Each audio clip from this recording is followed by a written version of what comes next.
د موج نیوز درنو لیدونکو درې پوښتنو ته ښه راغلاست. څو ورځې دمخه د بدخشان امنیه قومندانۍ خبر ورکړ چې له فرضي کرښې پورې غاړې یو شمېر وسلوال وراوښتي چې دغې وسلوالو سره پوځي مهمات او وسلې هم وي.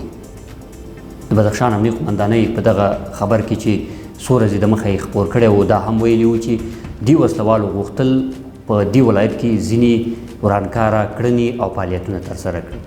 دا خبر داسې مهال خپرېږي چې له دې څو ورځې وړاندې د بدخشان په یفتل ولسوالۍ برید شوی و او وسلوال د دې ولایت دغې ولسوالۍ ته داخل شوي وو. زموږ د نن ورځې درې پوښتنې په همدې موضوع ورټولې دي. بدخشان ته راړول کېدونکي وسلوال څوک دي؟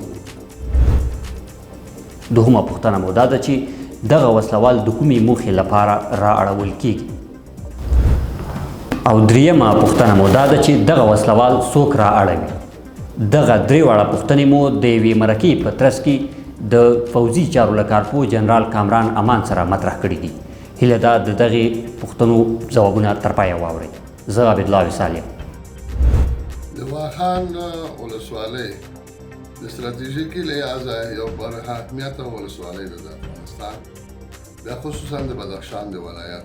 پامیر غرونه د ابریشم لاره وه، 100 کاله بعد وکولی شو د افغانستان حکومت دغه لاره جوړه کړي او د سرحد د چین خاورې سره وصل شي. چینایان هم دې ته آمادګي نیولې ده چې دغه لاره پرانیستي دا لاره او آینده یو تجارتي او پر امنیته لاره وشي.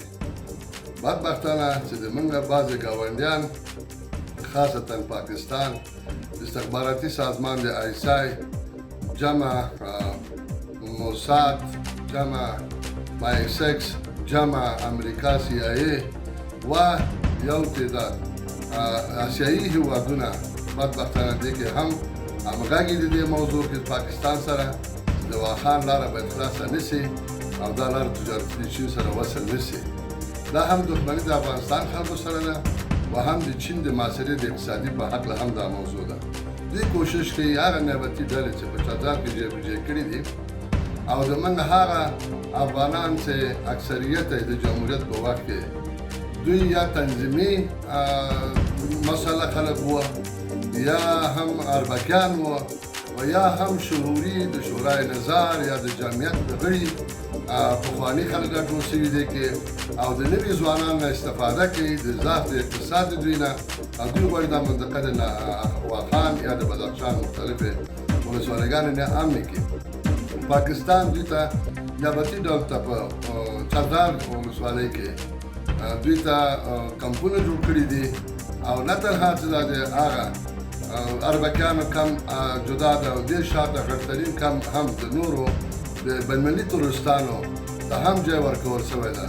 د فصل د دوی د عملو نه حمایهګر به هغه پردی یا د نورو هېوادونو تورستي ډلې چې تجربه شي پاکستان په چادر کې دا به هم دا منطقه نه حمله کوي.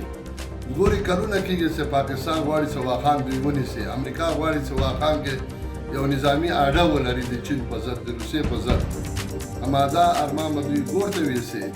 نو د دې اهمیت ډېر مهم ده. امیدوار یم چې امارات اسلامي دفاع ملي وزارت یا مسلح قواو ټولې زموږ د کونړ او د نورستان او د بدخشان په تامین د امنیت کې هم هوایي هم زمیني ډېر توجه وکړي. ملت نور جنګ نه غواړي، ملت د حکومت شاته ولاړ ده. انشاءالله تعالی دوی به ناکامه شي او ملت ته اطمینان ورکوم چې دا افغانان دی د 30 کالو افغانان هم نه دي، د 20 کالو مخکې افغانان هم نه دي. افغانان د صلح مزه ولیده 15 کالو کې.